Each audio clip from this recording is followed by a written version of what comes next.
Give 50 for your friend because No, I don't have that. Courage, monsieur.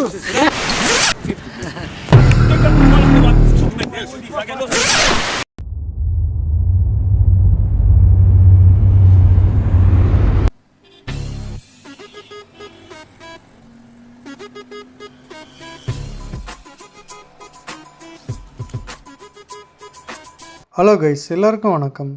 இப்போ என்ன பார்க்க போகிறோன்னா லாஸ்ட் வீடியோவோட கண்டினியூஷன் தாங்க. எங்களுக்கு நடந்த ரியல் ஸ்கேமை தான் உங்களுக்கு நான் இந்த வீடியோவில் காமிக்க போகிறேன்.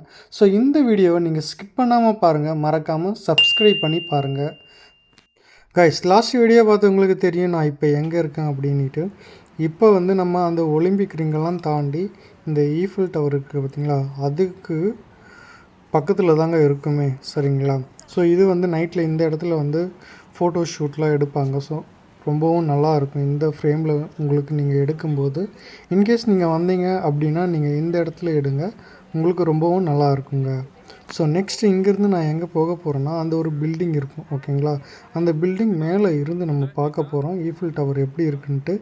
அந்த இன்பிட்வீன் கேப்பில் தாங்க இந்த ஸ்கேம் அப்படின்ற ஒரு விஷயம் எங்களுக்கு நடந்தது. ஸோ நம்ம ஆப்போசிட்டில் தான் கிளம்புறோம். ஸோ ஓகேங்களா, இந்த இன்சிடெண்ட் நடந்தது இங்கே தாங்க. இன்னும் ஒரு நெக்ஸ்ட்டு ஃபியூ மினிட்ஸில் இது உங்களுக்கு நான் காமிக்கிறேன் பாருங்கள். ஸோ எல்லோரும் உக்காந்துட்டு இருக்காங்க. இந்த உக்காந்துட்டு இருக்கிற இடத்துலையே இவ்வளோ பெரிய ஸ்கேம் நடந்தது ஃபஸ்ட் டைம் நான் பார்க்குறேங்க லைவாக. அதுவும் நமக்கே நடக்கும்போது கொஞ்சம் கஷ்டமாக தாங்க இருந்தது, பைசா போச்சே அப்படின்ட்டு. ஆனால் நம்ம கொஞ்சம் சேஃபாக இருக்கணும் இந்த இடத்துல. இன்கேஸ் நீங்கள் வேறு யாராச்சும் வரதா இருந்தால் இந்த இடத்துக்கு நீங்கள் ரொம்ப ஜாக்கிரதையாக இருங்க. எப்படி இருப்பாங்க, என்ன டீட்டெயில் அப்படின்றத எல்லாமே நான் உங்களுக்கு சொல்கிறேன் வாங்க. அவங்க எல்லாருமே ஒரே கேங்காக தாங்க இருக்காங்க. அதுதான் இப்போ நான் உங்களுக்கு காமிக்க போகிறேன் பாருங்க. இவங்க எல்லாருமே ஒரே கேங் தாங்க. நான் இந்த வீடியோவை எடுக்கும்போது என்னை வீடியோ எடுக்காதா அப்படின்னு தாங்க சொன்னான். அவங்க கையை காமிப்போம் பாருங்கள். ஸோ இருந்தாலுமே நான் என்ன பண்ணிட்டேன்னா கேமராவை ஆன் பண்ணி விட்டுட்டேன். ஸோ அதனால் நமக்கு என்ன நடக்குது அப்படின்ற வீடியோ நான் உங்களுக்கு காமிச்சிட்டு இருக்கேன். அதுக்கப்புறமா என்ன பண்ணுவாங்க அப்படின்னா, நம்ம சும்மா வேடிக்கை பார்த்தாலுமே நம்மளை வா பார்ட்டிசிபேட் பண்ணு அப்படின்ற மாதிரி சொல்லுவாங்க.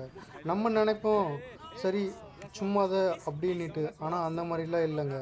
இப்போ பாருங்கள், கொண்டு காசு அவங்க கொடுக்குறாங்க சும்மா பார்ட்டிசிபேட் பண்ணு அப்படின்ட்டு. ஆனால் என்ன நடக்குதுன்னா, காசை கொடுத்துட்டு அதுக்கப்புறமா அவரோட பேக்கெட்டில் இருந்து பைசா எடு அப்படின்ற மாதிரி சொல்கிறாங்க. இப்போ பாருங்கள், அவர்கிட்ட இருந்து பைசாவை எடுக்க சொல்கிறாங்க. அதுக்கப்புறமா அவர் எடுத்து கொடுத்ததை நான் பார்க்கல, ஏன்னா அவர் என்கிட்ட ஃபோனை கொடுத்துட்டாரு. ஃபோனை கொடுத்து ஏதோ ஆன் பண்ண சொல்கிறாங்க. அதுக்கப்புறமா என்ன பண்ணுறாங்கன்னா, என்கிட்ட இருந்தும் பைசா கேட்க ஆரம்பித்தாங்க. நான் சொன்னேன் எனக்கு இல்லை, என்கிட்ட இல்லை அப்படின்ட்டு. ஆனால் இவங்க எல்லாருமே நம்மளை இன்ஃப்ளூயன்ஸ் பண்ணுவாங்க. No, I don't have Yes, courage. Yes, courage. Courage, monsieur. Kerala, show him 50 for your friend. Bravo. Force பண்ணுவாங்க. நம்ம என்ன பண்ணணும்னா ரொம்பவே உஷாராக தாங்க இருக்கணும் இவங்கக்கிட்ட. அது நான் உங்களுக்கு காமிக்கிறேன். ஏன்னா அவங்க என்ன சொல்கிறாங்கன்னா, 100 யூரோ கொடுத்தா உனக்கு நான் 200 யூரோ கொடுப்பேன் அப்படின்ட்டு. நான் சொன்னேன் என்கிட்ட இல்லை அப்படின்ட்டு. ஸோ இங்கே இவங்க கூட இல்லை, இவங்கள பார்த்தீங்கன்னா கொஞ்சமே சேஃபாக இருங்க. அதுவும் இல்லாமல் ஜாக்கிரதையாக இருங்க இவங்கக்கிட்ட. ஏன்னா எல்லாருமே ஒரே கேங் தாங்க. அதுக்கப்புறம் என்ன பண்ணாங்கன்னா, ஒரு 10 to 15 மினிட்ஸில் எல்லாருமே கலைஞ்சி போயிடுவாங்க. நம்ம எங்கேயுமே போய் பார்க்க முடியாது. இப்போ என்ன பண்ணுறாங்கன்னா, இவங்களுக்குள்ளேயே வேறு விளையாடிக்கிறாங்க. ஸோ அதுக்கப்புறமா நானும் என் ஃப்ரெண்டும் என்ன பண்ணோன்னா, அப்ரோச் பண்ணோம். பைசா என்ன ஆச்சு அப்படின்லாம் கேட்டால் அவங்க அதை மைண்டு பண்ணிக்கவே இல்லை, கேர்லெஸ்ஸாக இருந்தாங்க. அதுக்கப்புறமா என்ன பண்ணாங்கன்னா, நெக்ஸ்ட்டு 5 to 10 மினிட்ஸில் அந்த இடத்த விட்டு அவங்க கிளம்பிட்டாங்க. என்ன பேசுகிறது என்ன பண்ணுறதுன்னு நாங்கள் 2 பேருமே புரியாமல் தான் இருந்தோமே. அதுக்கப்புறமா சரி பார்க்கலாம் அப்படின்ட்டு யோசிச்சுட்டே இருக்கிற சமயத்தில் அவங்க கிளம்பி போயிட்டாங்க. நானும் அவரும் என்ன பண்ணோம், அது பாருங்கள், அந்த லேடிக்கிட்ட பேசினா அவ்வளோதான் முடிஞ்சு அப்படின்னு சொல்லிட்டு இருக்கா. அதுக்கப்புறமா இவரும் ரொம்பவே டிசப்பாயின்ட்மெண்ட் ஆகிட்டார். ஏன்னா கிட்டத்தட்ட 50 யூரோ இல்லை. தென் 2 பேருக்கும் என்ன பண்ணுறதுன்னே தெரியாமல் கிட்டத்தட்ட ஒரு 1 to 2 hours அங்கே தாங்க இருந்தோமே. ஆப்போசிட்டில் ஒரு பெஞ்ச் இருந்தது. அந்த இடத்துல தான் நாங்கள் போயிட்டு உக்காந்துட்டு என்ன பண்ணலாம் அப்படின்ட்டு யோசிச்சுட்டு இருந்தோம். இதுக்கு இடையில் என்னோடய கேமரா ஆஃபில் இருக்கா இல்லை ஆனில் இருக்கா எதையுமே நான் கவனிக்கலை. ஏன்னா பைசா போச்சே அப்படின்ற ஒரு டிசப்பாயின்மெண்ட்டில் தாங்க 2 பேரும் இருந்தோம். சரி நெக்ஸ்ட்டு என்ன பண்ணலாம் அப்படின்ட்டு யோசிச்சுட்டு இருந்தோம். அதுக்கப்புறமா தான் வாங்க ப்ரோ அகைன் போயிட்டு கேட்கலாம் அவங்கக்கிட்ட அப்படின்ட்டு டிசைட் பண்ணிவிட்டு 2 பேரும் கிளம்பலான்ட்டு இருந்தோம். சரி தூரம் வந்து கிட்டத்தட்ட ஒரு அவங்க 400 மீட்டர்ஸ் அந்த டிஸ்டன்ஸில் தான் இருந்தாங்களே. அங்கே போயிட்டு பார்க்கும்போது அதுக்கப்புறம் அதே டிஸ்டன்ஸில் மெயின்டைன் பண்ணிகிட்டே போயிட்டே இருந்தோம். கிட்டத்தட்ட ஒரு மூவியில் எப்படி நம்ம பார்த்து ஒருத்தவங்களை சேஸ் பண்ணி போவோமோ அந்த மாதிரி போனோம். அதுக்கப்புறமா வந்து அவங்க கடைசியாக மிஸ் ஆயிட்டாங்க. எப்படி எந்த பக்கம் போனாங்கன்னே தெரியாமல். சரி இதையே நினச்சிட்டு இருந்தால் இன்னும் கஷ்டமாக இருக்கும்னுட்டு அவர்கிட்ட சொல்லி வாங்க ப்ரோ சரி என்ன பண்ணலாம் இவ்வளோ தூரம் வந்திருக்கோம் அப்படின்ட்டு நாங்கள் வந்து அடுத்த வேலையை பார்க்கலான்ட்டு நானும் அவரும் கிளம்பிட்டோம். 1 hour later. உங்களுக்கு சொல்கிற விஷயம் என்னென்னா, தமிழ்நாட்டிலேருந்து இல்லை இந்தியாவிலேருந்து யாராச்சும் வர்றீங்க அப்படின்னா ரொம்பவே சேஃபாக இருங்க. நம்ம அப்ராட் வந்தால் ரொம்ப சேஃபாக இருக்கும் அப்படின்ட்டுலாம் நினைக்காதீங்க. இங்கேயும் எல்லா விஷயமும் நடக்குது. என்னென்னா நமக்கு சொல்கிறதுக்கு தாங்க ஆள் இல்லை. கைஸ் ஒரு வழியாக இப்போ பில்டிங் மேலே வந்தாச்சு. ஸோ இங்கேருந்து தான் ஐஃபில் டவரை வந்து நம்ம பார்க்குறோம். ஸோ ஃபோட்டோஸ் எடுக்க ரொம்பவே நல்லாயிருக்கும். இந்த இடத்துல கீழே ஏதோ ஒரு கன்ஸ்ட்ரக்ஷன் ஒர்க் போயிட்டுருக்கு. நம்ம வந்து அந்த வழியாக தாங்க வந்தது. அங்கே ஒரு ரோடு இருக்குது பார்த்திங்களா லெஃப்ட் சைடில். ஸோ அந்த வழியில் தான் வந்தது. அந்த இடத்துல தான் சின்ன சின்ன கடைங்க அந்த மாதிரிலாம் போட்டிருப்பாங்க. இன்கேஸ் ஏதாச்சும் கேமிங் மாதிரி இந்த சூதாட்டம் மாதிரிலாம் ஆடுவாங்க. கொஞ்சம் பார்த்து சேஃபாக வாங்க. ஆனால் என்கிட்ட வந்து சொல்லி தான் அனுப்பிச்சாங்க இந்த மாதிரியெல்லாம் இருக்கும் அப்படின்ட்டு. பட் இருந்தாலும் அதையும் மீறி ஒரு சில விஷயம்லாம் நடந்துச்சு. இப்போ வந்து நெக்ஸ்ட்டு எந்த இடத்துக்கு போக போகிறோன்னா நோட்ரி டேம் தாங்க. இந்த இடம் எதுக்காக ஃபேமஸ்ஸு அப்படின்னா அது சர்ச்சுக்கு தாங்க ஃபேமஸ்ஸு. கிட்டத்தட்ட 850 வருஷம் பழமையான சர்ச்சுங்க. ஓகேங்களா, அதை தான் இப்போ நம்ம பார்க்க போகிறோம். இந்த சர்ச்சை பற்றி சொல்லணும் அப்படின்னா இந்த பாரிஸ்லேயே ரொம்ப பழமையான சர்ச் அப்படின்னு சொல்கிறாங்க. இது எப்போ ஸ்டார்ட் பண்ணாங்கன்னா 1163 கட்ட வந்து ஸ்டார்ட் பண்ணிவிட்டு கிட்டத்தட்ட 200 இயர்ஸ் ஆகிருக்கு இதை கட்டி முடிக்கிறதுக்கு.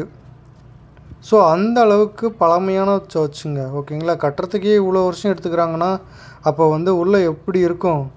ஸோ நீங்களாம் எக்ஸ்பெக்ட் பண்ணலாம் எப்படி உள்ளே இருக்கும் அப்படின்ட்டு. ஈவந்தோ அங்கே பாருங்கள் ஆர்கிடெக்சர் எல்லாமே எவ்வளோ அழகாக இருக்குது அப்படின்ட்டு ஃபுல் அண்ட் ஃபுல் நல்லா செதுக்கியிருக்காங்க. அதுவும் இல்லாமல் முக்கியமான நிகழ்வும் நடந்திருக்கு இந்த இடத்துல தாங்க. அந்த முக்கியமான விஷயம் என்ன அப்படின்னா இங்கே தாங்க ஒரு பேரரசருக்கு வந்து முடிசூட்டப்பட்டிருக்கு. அவரோட பேர் என்ன அப்படின்னு பார்த்தோன்னா நெப்போலியன் பொனபார்ட்டே அப்படின்றவர் தான்.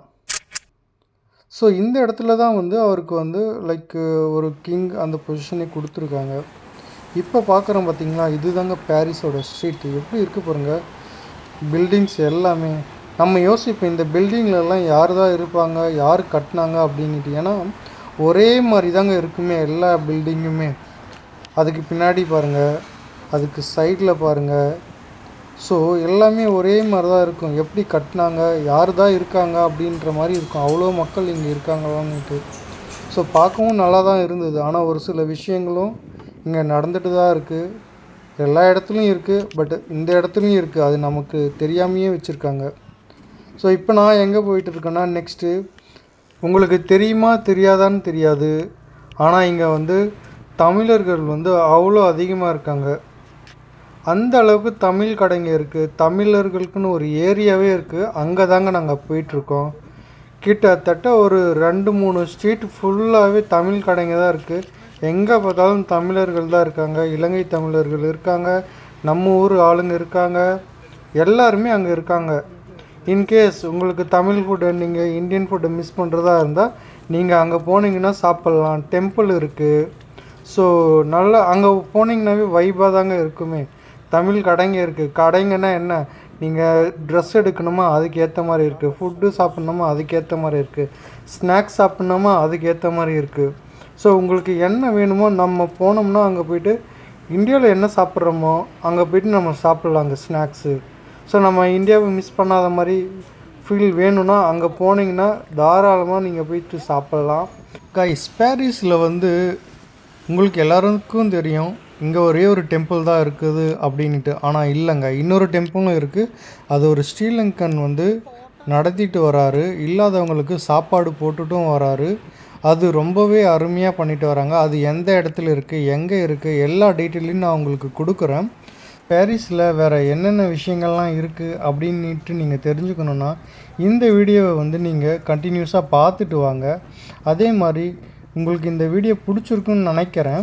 பிடிச்சிருந்துச்சின்னா லைக் பண்ணிவிட்டு மறக்காமல் சப்ஸ்கிரைப் பண்ணுங்கள். உங்கள் எல்லோரையும் நான் நெக்ஸ்ட் வீடியோவில் பார்க்குறேன் கைஸ். தேங்க்யூ. 3, 2